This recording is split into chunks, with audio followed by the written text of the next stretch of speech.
In a poor village somewhere in the Texas desert, they buried a woman alive for the crime of being unable to bear children. Her cries for mercy echoed through the wind, then slowly faded beneath the cold sand. When everyone had left, only one man remained a solitary cowboy, riding his horse on the way back to his ranch. He stopped when he heard a faint moan rising from the earth. Under the silver moonlight, he dug with his bare hands until he pulled that woman from the sand. She trembled, half conscious, her lips moving. "Why did you save me?" He looked at her and replied softly, "Because no one deserves to be buried alive just for being different." From that moment, two people cast out by society began a journey of healing in a harsh land where compassion could still bloom. But when the villagers discovered she was still alive, they came to his ranch carrying torches, whips, and a new sentence. The village of Redemption Springs had stood for nearly 70 years in the unforgiving embrace of West Texas sand. It was a place where God and judgment walked hand in hand, where the church bell decided both weddings and executions, where women were expected to bear sons and men were expected to break the earth until it yielded something worth keeping. The land gave little, and the people gave even less. Mara Elizabeth Hayes had lived her 28 years trying to disappear. She had married young, to a ranch hand named Thomas, who promised her a life of simple comforts. But 3 years passed without a child, then 5, then 7. The women whispered at the well. The men avoided Thomas at the saloon. And when Thomas finally left, rode out one morning without a word, his saddlebags packed and his conscience apparently clear, the village turned its full judgment upon Mara alone. They said she was cursed. They said her womb was a punishment from God for some unnamed sin. They said her very presence brought drought and misfortune. Father Jeremiah, the old preacher with eyes like burnt coal, proclaimed from his pulpit that barren women were vessels of darkness, and darkness must be returned to the earth. The trial, if it could be called that, lasted less than an hour. Mara stood in the town square, her wrists bound with rough hemp, her dress torn at the shoulder from where Margaret Chin had grabbed her that morning. The council of elders sat in a half circle, 5 men whose faces were carved from judgment and whose hearts had long ago turned to stone. They asked her no questions. They allowed her no defense. They simply declared her guilty of the crime of emptiness. The sentence was older than the village itself, carried over from some ancient fear that predated reason. She would be buried to her neck in the desert, left for the night. If God willed her innocent, dawn would find her alive. If he willed her guilty, the cold and the coyotes would claim her. They took her just after sunset, when the sky bled orange and purple across the endless sand. 6 men on horseback, Mara tied behind them, walking barefoot through the thorns and stones. They chose a place 2 miles from the village, near a dead cottonwood tree that pointed at the sky like an accusing finger. The hole was already dug 3 feet deep, just wide enough for her body. They forced her down into it, her back against the cold earth, her face turned upward toward the darkening sky. Then they began to bury her, shovel by shovel, the sand heavy and suffocating around her chest, her shoulders, her neck. She begged. God forgive her. She begged. She promised to leave the village forever, to walk into the desert and never return. She swore she had tried to conceive, had prayed every night until her knees bled. But her words dissolved into the wind, and the men worked with the grim efficiency of those who believed they were doing holy work. When only her head remained above ground, Father Jeremiah spoke the words of banishment. Then they mounted their horses and rode away, their silhouettes growing smaller against the dying light until they disappeared entirely. Mara was alone. The first hour, she screamed. The second hour, she wept. The third hour, she prayed not for rescue, but for a quick death. The cold crept into her bones. The sand pressed against her lungs, making each breath a battle. Above her, stars emerged like scattered diamonds, beautiful and utterly indifferent. She thought of her mother, who had died when Mara was 12. She thought of the garden she had once kept behind the house she had shared with Thomas, the tomatoes she had coaxed from the reluctant soil. She thought of all the children she had never held, all the lullabies she had never sung. The coyotes began their singing around midnight. Their howls circled her, drawing closer, and Mara closed her eyes and waited for teeth. But the teeth never came. Instead, she heard hoofbeats. Eli Turner had been riding for 6 days straight, driving a small herd of cattle from El Paso to a buyer in Amarillo. He was 34 years old and looked older, his face weathered by wind and sun, his hands scarred from rope burns and barbed wire, his eyes the pale gray of smoke.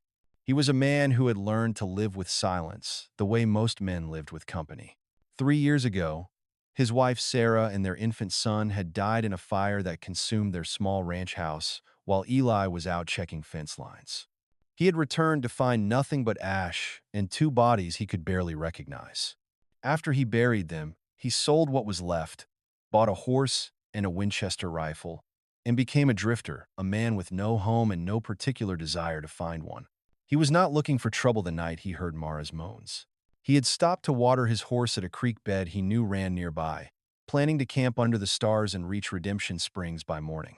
But the wind carried something that made his horse skittish, a sound that was almost human, or had been human before pain had stripped it down to something more primal. Eli followed the sound. In the moonlight, he saw the dead cottonwood first, then the disturbed earth, then the head emerging from the sand like some terrible flower. For a moment he thought he was seeing things, exhaustion playing tricks with his mind. But then the head moved, the lips parted, and a voice like broken glass whispered, "Please." He dismounted and dropped to his knees beside her.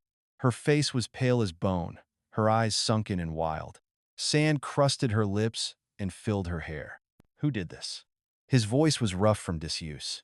"The village." She could barely form words. "Please, just kill me. Make it quick." Instead, he began to dig. He used his hands because it was faster than returning to his horse for a shovel. The sand was loose near the surface, but harder beneath, and he dug with the focused intensity of a man who had learned that hesitation cost lives. His fingernails split, his knuckles bled. Mara drifted in and out of consciousness, her head lolling forward. It took him nearly an hour to free her upper body, another 30 minutes to extract her legs. When he finally pulled her from the ground, she collapsed against him, her body impossibly light, her breathing shallow and rapid. He wrapped her in his bedroll and carried her to his horse. She was unconscious by then, her head resting against his chest as he rode. He could feel her heartbeat, faint but persistent, a stubborn rhythm that refused to stop.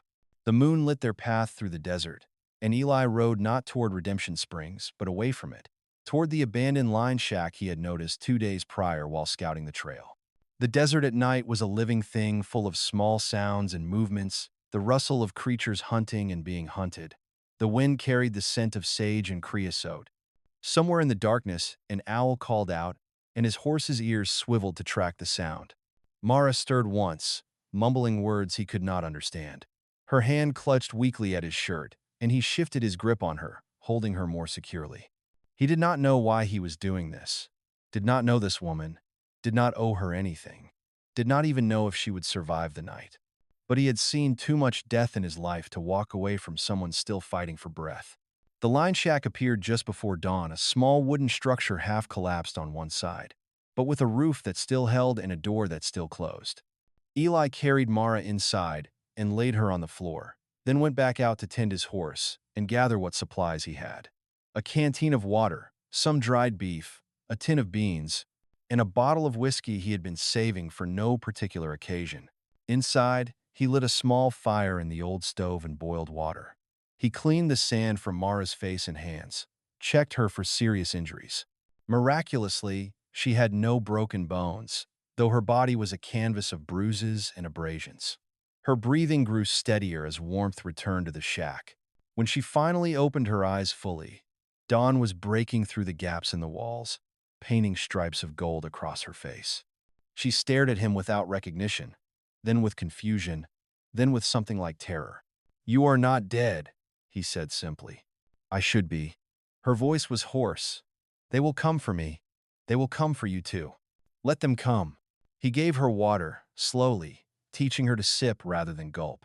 He made thin porridge from cornmeal and fed her with a wooden spoon, the way one might feed a child. She watched him with eyes that held no trust, only wariness and a bone-deep exhaustion that went beyond the physical. "What is your name?" he asked. "Does it matter? I would like to know what to call you." She was silent for a long moment. "Mara. My name is Mara." "Eli," He touched the brim of his hat. Eli Turner. Why did you save me? Eli Turner? He considered the question, staring into the fire. I have seen too much death. I was not ready to see more.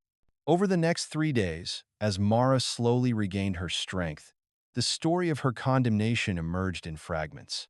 She told him about Thomas, about the whispers and accusations, about Father Jeremiah's sermons that painted her as evil incarnate. She told him about the trial that was not a trial, about the walk to the desert, about the sand closing over her like a grave. Eli listened without judgment, his face revealing nothing. When she finished, he simply said, "Your village is afraid." Afraid of what? Of anything they cannot control. A woman who does not bear children threatens their idea of order. So they destroy what they cannot understand. And you understand? No. He poked at the fire. But I do not need to understand something to know it is wrong to bury it alive. Mara studied him in the firelight. This man who moved with such quiet purpose, who spoke so little but whose words carried weight. You lost someone, she said. It was not a question. His jaw tightened. My wife. My son. Fire took them while I was working. I am sorry. So am I. They sat in silence, two people marked by loss, two survivors of different kinds of burials. Outside, the wind howled through the desert, but inside the shack, something warmer than the fire began to grow. Not love, not yet, but perhaps its seed, the recognition of one wounded soul by another. On the fourth day, Eli announced they needed to move. The line shack was too exposed, too close to the cattle trail where other drovers might pass. He knew of an old ranch about 15 miles south abandoned for years, but with good bones and a well that still ran. It had been a stage stop once, before the railroad came through 50 miles west and killed the route. Now it stood empty, waiting. They traveled at night to avoid being seen. Mara rode behind him, her arms around his waist, her cheek pressed against his back. She was still weak, her body recovering slowly from its ordeal. But with each mile, Eli felt her grip grow firmer, her breathing steadier. The ranch house stood against a backdrop of red stone cliffs, weathered but solid. The roof needed patching, and the windows needed glass. But the walls were thick adobe that would hold off both heat and cold. There was a barn that listed slightly to one side, a chicken coop that had not seen chickens in years, and a small vegetable garden that had gone completely to seed. It is not much, Eli said. Mara slid down from the horse and looked around, her eyes taking in the space with something like wonder. It is more than I had yesterday. They spent the next week making the place livable. Eli repaired the roof and cleared out the worst of the debris. Mara swept and scrubbed, her hands raw from lye soap but her movements growing stronger each day. She found an old iron bed frame and a table with 3 legs, which Eli fixed with a board and some nails. At night, they sat by the fire, Eli in the one chair, Mara on a blanket on the floor, and talked in the way people talk when words are scarce but meaning is abundant. He told her about growing up in Oklahoma, about learning to rope cattle from his father, about the year the drought killed everything, and everyone scattered like tumbleweeds. She told him about her mother's garden, about the songs her grandmother had sung in a language Mara no longer remembered, about the feeling of being slowly erased from a community until she became invisible even to herself. I used to pray for a child, she said one night. Every night, I asked God for just one. I promised I would be grateful, that I would raise them right, that I would never ask for anything else. But he never answered. And after a while, I stopped praying altogether. Eli was quiet for a long moment. Maybe God answers in ways we do not expect. You prayed for life. He sent me to pull you from a grave. Or maybe there is no God at all.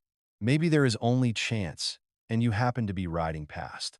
Maybe, but I like my version better. She almost smiled, the first smile he had seen from her, and it transformed her face from something haunted to something human. But peace, like everything else in the desert, was temporary. The whispers began in Redemption Springs, 3 days after Mara's disappearance.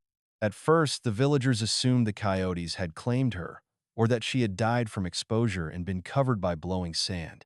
But then a cattle drover mentioned seeing smoke from the old stage stop, and a farmer claimed his daughter had spotted 2 figures on horseback heading south in the night.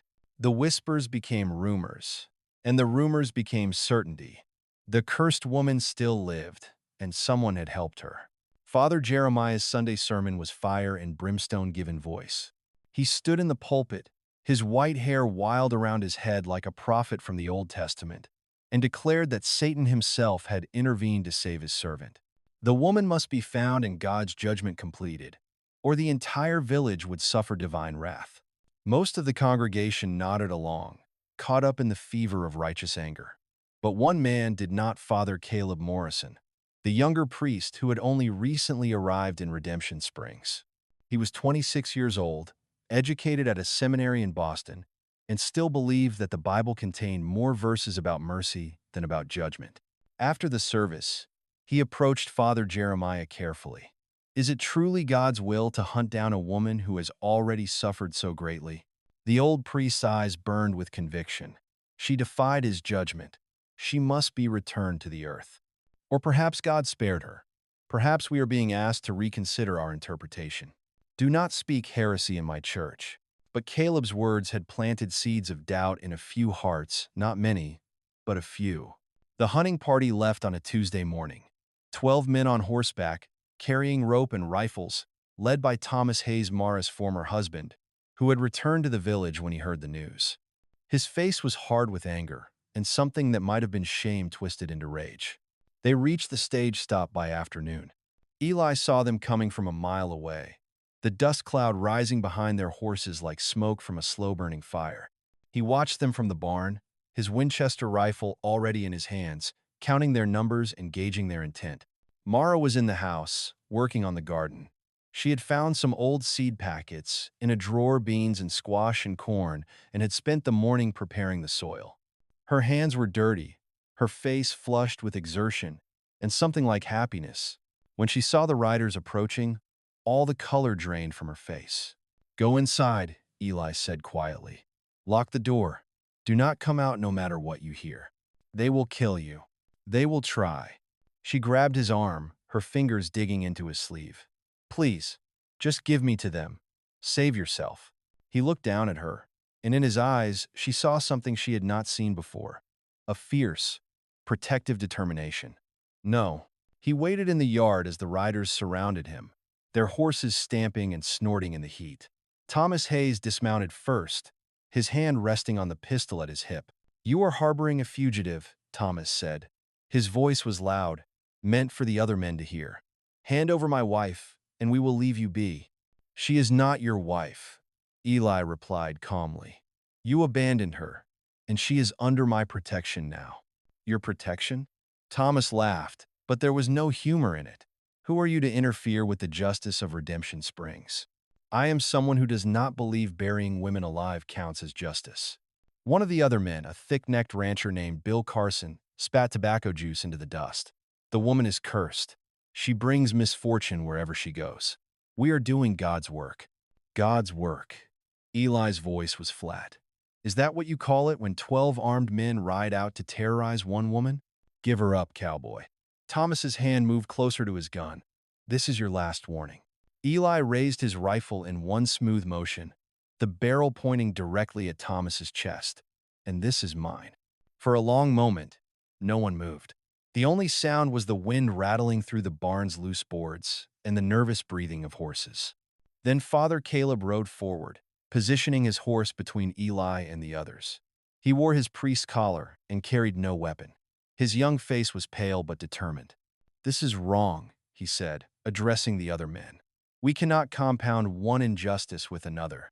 If this woman was guilty of anything, it was only the biological misfortune of being unable to conceive. She deserves mercy, not persecution. Stand aside, boy, Bill Carson growled. This is men's business. It is God's business. Caleb's voice grew stronger, and I do not believe God wants us to murder two people for the crime of compassion. The standoff stretched out, tension thick enough to choke on. Then Thomas Hayes made his decision. He drew his pistol, but Eli was faster. A single shot cracked through the air, and Thomas's hat flew from his head, the bullet passing so close to his skull that he felt its heat. Next one does not miss, Eli said quietly. Thomas stumbled backward, his face white with shock and rage. The other men shifted nervously in their saddles, suddenly aware that this drifter was not some soft-handed farmer they could intimidate. Leave, Eli continued, his voice carrying the weight of someone who had nothing left to lose. Ride back to your village. Tell them the woman is dead if you want. Tell them she was taken by coyotes. Tell them whatever lie helps you sleep at night. But if any of you return here, I will not aim for hats. Bill Carson started to speak, but Father Caleb cut him off. He is right. We should go. There has been enough violence. Slowly, reluctantly, the men began to turn their horses. Thomas was the last to mount, his eyes promising vengeance even as he retreated. They rode away in a cluster of dust and muttered curses, leaving Eli and Father Caleb alone in the yard. The young priest dismounted and approached carefully, his hands visible and empty. Thank you for not shooting him. I was close. Eli lowered his rifle. Why did you help? Because I believe God is love, not wrath. And because I have seen what fear does to communities. It turns good people into monsters. They stood together in silence, watching the dust of the departed riders settle. From the house, Mara emerged slowly, her face streaked with tears she had been trying to hide. Father Caleb removed his hat respectfully. I am sorry for what my people did to you. Mara stared at him, searching his face for deception and finding only earnest regret. Why are you here? To bear witness. To remember that not everyone in Redemption Springs has forgotten what mercy means. But as the priest rode away, Eli knew this was not over. He had embarrassed Thomas Hayes in front of the other men. He had defied the village's judgment. Men like that did not forgive such slights. They fermented them in darkness until they exploded. That night, as Mara and Eli sat by the fire, neither could find words. The violence that had almost occurred hung between them like smoke. Finally, Mara spoke. You should not have risked your life for me. You would prefer I let them take you? I would prefer you live. Eli poked at the fire with a stick, sending up small cascades of sparks. I have been living for 3 years, Mara. But I have not been alive. There is a difference. She understood what he meant, the difference between breathing and existing, between surviving and having something worth surviving for. Still, she said softly, if you die because of me, I will never forgive myself. Then we are even. Because if I had let them take you, I would never have forgiven myself either. Over the following weeks, something shifted between them. The bond forged in crisis deepened into something more complex.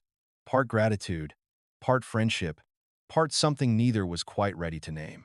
Eli taught Mara to shoot, setting up bottles on fence posts and guiding her hands as she learned to sight along the rifle barrel. She was a quick study, her fingers learning the trigger's pressure point, her body adapting to the weapon's kick. You are a natural, he said, after she shattered 3 bottles in a row. Or maybe I am just angry, she replied. But there was a hint of satisfaction in her voice. In turn, Mara taught Eli about growing things. She showed him how to read the soil, how to choose which seeds would thrive in the harsh climate, how to coax life from earth that wanted to remain barren. Together, they rebuilt the garden, row by careful row. One evening, as they worked side by side planting bean seeds, Mara said, I never thought I could create life in any form. I thought I was broken. Eli pressed a seed into the soil and covered it gently. Nothing is broken that can still grow. The first shoots appeared a week later, tiny green miracles pushing through the dirt. Mara knelt beside them, her fingers trembling as she touched the delicate leaves. Eli found her there an hour later, still kneeling, tears streaming silently down her face. He did not ask why she was crying. He simply sat beside her in the dirt and waited until she was ready to speak. I thought I would never create anything, she whispered. I thought I would live and die without leaving a single mark on the world. But look, these beans exist because I planted them. Something grew because of me. Yes, Eli said simply. Yes, it did. But peace, like all fragile things, can be shattered in an instant. The attack came on a moonless night, 3 weeks after the confrontation. Eli woke to the smell of smoke and the crackle of flames. Someone had set fire to the barn. He grabbed his rifle and ran outside in his undershirt and pants, barefoot on the cold ground. The barn was fully engulfed, flames reaching toward the sky like demonic hands. But that was not the worst of it. 6 men on horseback circled the property, their faces covered with bandanas, their intentions clear. Thomas Hayes had returned, and he had brought friends willing to work in darkness. One of them fired at Eli, the bullet whining past his ear. He dove behind the water trough and returned fire, his shots calculated and precise. One rider fell, clutching his leg. Another's horse reared and threw its rider. But they kept coming. Mara appeared in the doorway of the house, her face illuminated by the barn's hellish glow. Eli screamed at her to get back inside, but she was already moving not away from the fight but toward it, carrying the old revolver he had given her. She fired at the riders with a fury that surprised them. Her hands were steady, her aim true enough to make them hesitate. For a moment, the attackers faltered, unsure how to handle a woman who refused to be a victim. But then Thomas circled around behind the house, and Eli heard Mara scream. He ran without thinking, abandoning cover, his rifle forgotten. He found Thomas dragging Mara toward his horse, one hand clamped over her mouth, the other gripping her hair. The firelight painted them in shades of orange and black. Eli hit Thomas like a freight train, his momentum carrying both men to the ground. They grappled in the dirt, fists flying, each driven by a different kind of desperation. Thomas was younger and fueled by rage, but Eli had spent years working cattle and handling horses, and his hands were like iron. The fight was brutal and graceless, 2 men trying to hurt each other as thoroughly as possible. Eli tasted blood and felt his ribs crack under Thomas's boots. But he kept fighting, kept moving, kept getting back up. Finally, he got Thomas pinned, his forearm across the younger man's throat, applying enough pressure to restrict breathing without killing. Thomas's eyes bulged with panic and hate. "This ends now," Eli gasped. "You ride away and never return, or I swear to God I will not show mercy twice." He released Thomas, who scrambled to his horse and rode off into the darkness, his remaining men following. Their attack had failed, but it had left its mark. The barn was a total loss. Eli's shoulder was dislocated, and both he and Mara were bloodied and shaking. They spent the rest of the night putting out spot fires and treating each other's wounds. Mara reset Eli's shoulder with surprising competence, her hands steady despite the tears on her cheeks. "I am so sorry," she whispered as she wrapped his ribs. "This is all because of me." Eli caught her hand, stopping her movements. "No, this is because of fear and hatred, and men who were taught that cruelty is strength. This is not your fault, Mara. Do you hear me? None of this is your fault." She collapsed against him, and he held her despite the pain in his ribs, despite the exhaustion in his bones. They sat together on the ground, surrounded by ash and embers, 2 people who had been broken and were slowly learning to heal each other. But the cycle of violence had only begun. The attack on the ranch became the talk of Redemption Springs. Father Jeremiah used it as proof of God's judgment. The cursed woman brought destruction wherever she sheltered. But Father Caleb saw it differently, and said so from the pulpit when the old priest was away ministering to a dying rancher.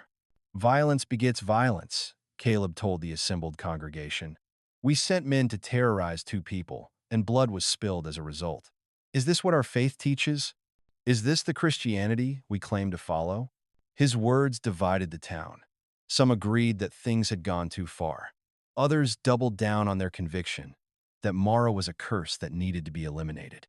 The town council called a meeting, and after hours of heated debate, they reached a compromise. They would send Father Caleb to the ranch with an ultimatum. Mara could return to stand trial, and if she submitted to the town's judgment willingly, Eli would be left unharmed. If she refused, the entire weight of Redemption Springs would descend upon them both. Father Caleb arrived at sunset, his young face weary with the burden of his mission. Eli met him with rifle in hand, but the priest raised his palms in peace. "I come with a message, not violence." They sat at the table Eli had repaired, Mara between them, her hands clasped so tightly her knuckles were white. Father Caleb explained the council's decision. "They want me to go back," Mara said when he finished. It was not a question. Yes. They promise a fair trial this time. They promise no one will be harmed. "And you believe them?" Eli's voice was sharp with skepticism. "I want to believe them." Caleb met his eyes honestly. "But I cannot guarantee what will happen. All I can guarantee is that if you refuse, they will come in force, and next time, there will be killing." Mara was silent for a long moment, her gaze distant. Then she stood, walked to the window, and looked out at the garden she had planted, the beans climbing their poles, the squash spreading its leaves, the corn beginning to tassel. "I will go," she said. "No." Eli's voice was flat and final. "Absolutely not. If I go, maybe this ends. Maybe you get to live in peace." "What peace? Knowing I sent you to die?" She turned to face him, and in her eyes was something he had not seen before. Certainty. "For 3 weeks, I have felt like a human being. You gave me that, Eli. You cannot know what that gift means. But I will not let you die protecting me. I will not carry that weight." They argued through the night, their voices rising and falling, while Father Caleb sat silent, bearing witness to two people discovering they cared for each other more than they cared for their own survival.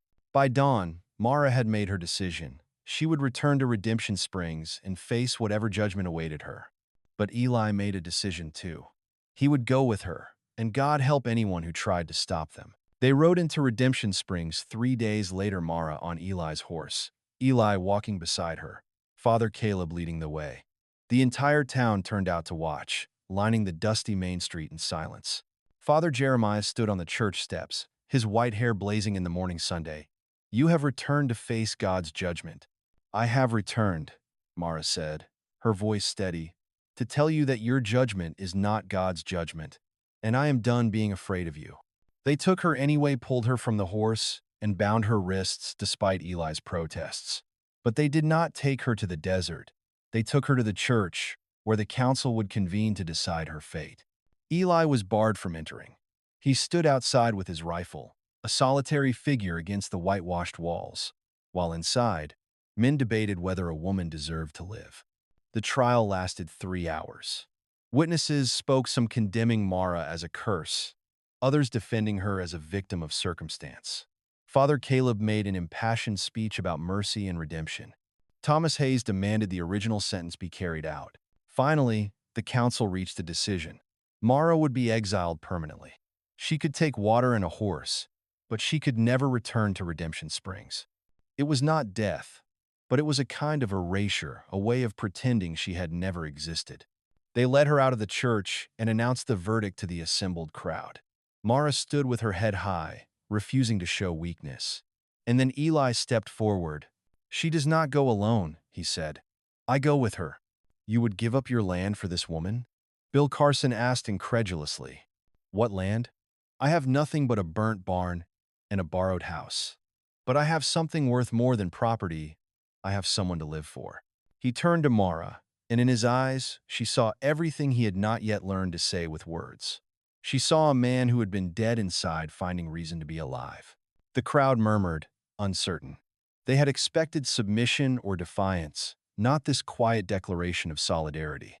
Even Father Jeremiah seemed momentarily at a loss. But then the wind began to rise.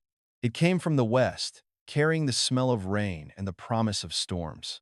The sky darkened with unnatural speed, clouds boiling up from the horizon like smoke from a vast fire. Within minutes, the air was thick with dust. "A sandstorm," someone shouted. "Take shelter." The crowd broke apart, people running for buildings as the wind increased to a howl. But Mara stood frozen, staring at the approaching wall of sand, and her mind transported her back to that night 3 weeks ago, the night she had been buried alive. "No," she whispered. "No, not again." She turned and ran not toward shelter, but toward the desert, toward the place where they had left her to die. She ran blindly, her bound wrists making her stumble, her mind lost in the terror of suffocation.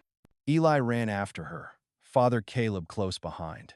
The storm hit them full force, sand stinging like tiny knives, the world disappearing into a brown chaos.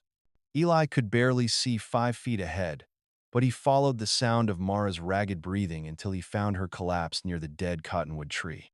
She was digging at the ground with her bound hands, sobbing, reliving her nightmare. Eli grabbed her shoulders and tried to pull her away, but she fought him with surprising strength. "I cannot breathe," she gasped. "The sand, I cannot." "Mara!" He shook her gently. "Mara, you are not buried. You are with me. Feel my hands. Feel the wind. You are alive. Slowly, painfully, she came back to herself. Her eyes focused on his face, seeing him rather than the memory. She sagged against him, and he held her as the storm raged around them. That was when they heard the scream. Through the howling wind came a cry for help, someone else caught in the storm, someone in danger. Eli looked around, trying to locate the source, and saw a figure struggling about 30 yards away.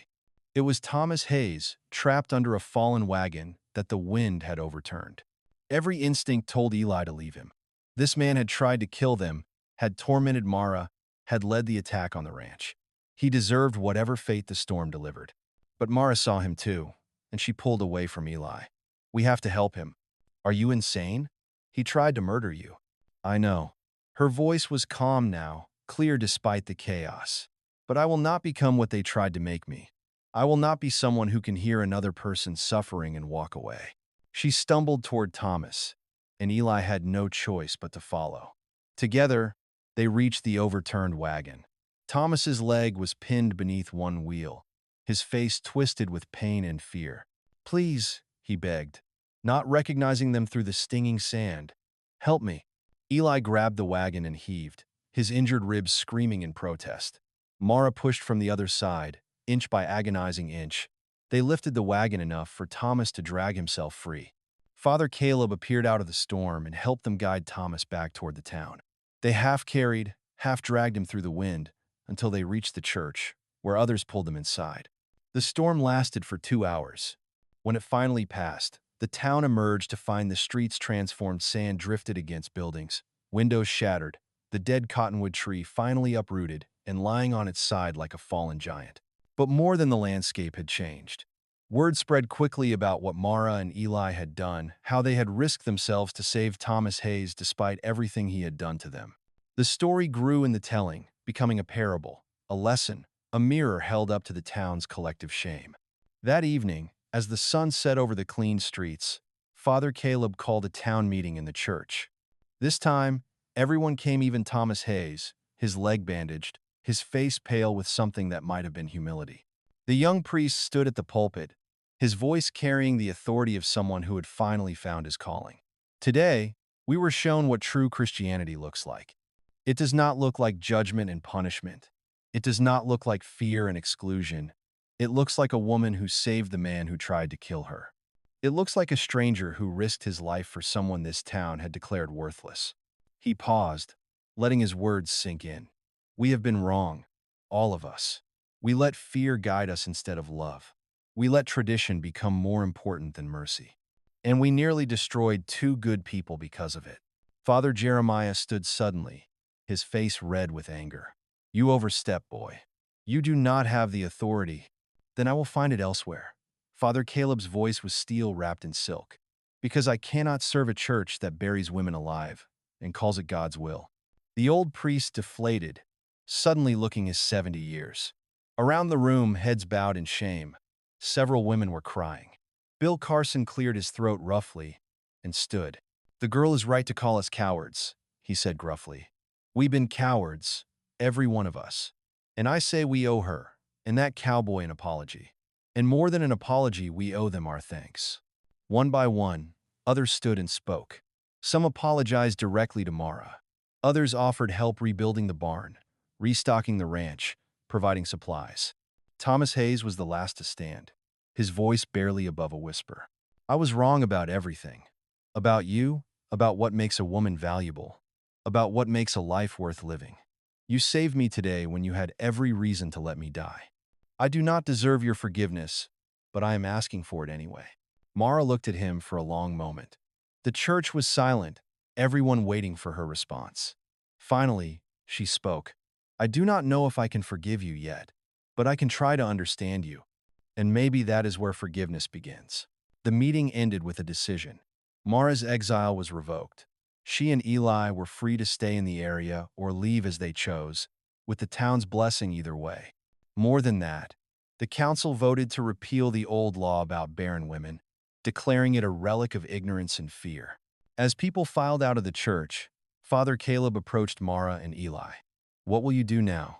Eli looked at Mara, and she looked back at him, and something passed between them that needed no words. Finally, Eli spoke. "We will go back to the ranch. We will rebuild, and we will see what grows." 6 months later, the ranch was transformed. The barn stood rebuilt stronger than before, with a fresh coat of red paint. The garden had expanded to cover nearly an acre, producing vegetables enough to feed them and sell at market. And in a small fenced area behind the house, 3 horses grazed peacefully. But the most significant change was in the house itself. It was no longer a shelter for 2 lonely people, but a home filled with laughter and voices, with the sounds of children playing. Mara and Eli had opened the ranch to orphans from surrounding towns, children whose parents had died in the mines or from disease, children who had nowhere else to go. They started with one, a boy of 7 named James, whose father had been killed in a mining accident. Then came 2 more, sisters aged 5 and 9, then 3 more, then 5. By the time winter arrived, 8 children called the ranch home. Mara taught them to read and write, to plant and harvest, to find value in themselves beyond what society might dictate. Eli taught them to ride and rope, to shoot straight and work hard, to protect those weaker than themselves. On Sundays, Father Caleb rode out from Redemption Springs to hold services in the barn. He spoke not of judgment but of grace, not of fear but of love, not of who deserved salvation but of how salvation was a gift freely given. One Sunday in early spring, after the children had run off to play, Mara and Eli stood together in the garden.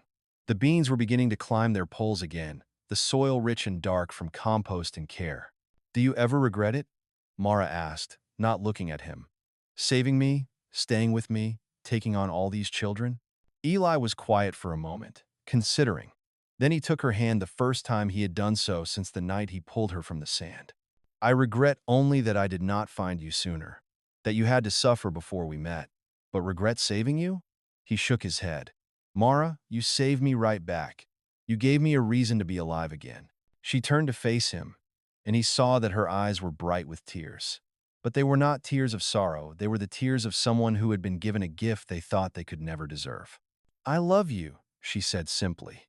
"I do not know when it happened or how, but I do. I love you too." His voice was rough with emotion. "And I think I have loved you since the moment I saw you refusing to give up, even buried in sand up to your neck." They kissed there in the garden, surrounded by growing things, with the laughter of children echoing from the yard. It was not a fairy tale kiss, it was better than that.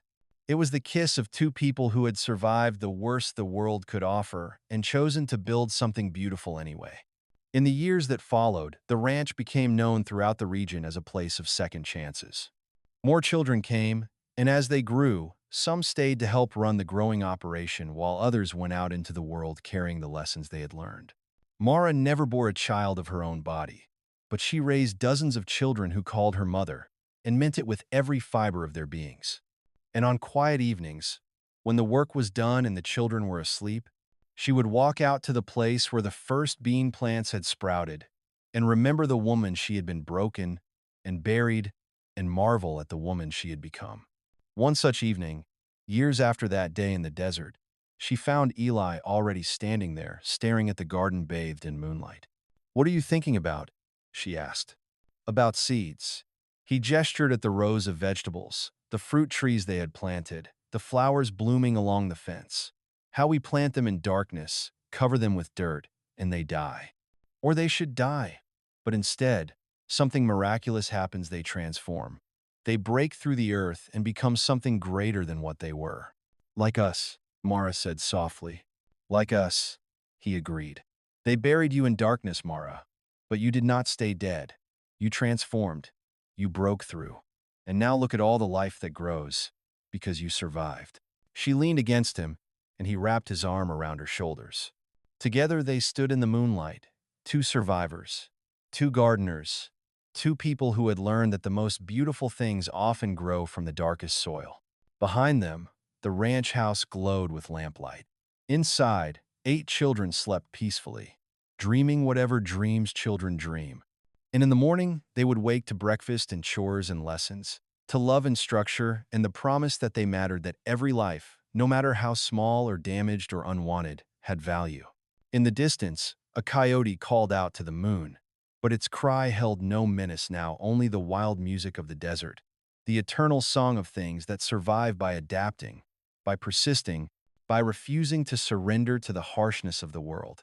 And somewhere in the darkness, a single flower bloomed, where no flower should grow, pushing through the sand on the spot where Mara had once been buried. A tiny miracle of stubborn life, a seed that had waited years for the right moment to transform darkness into light.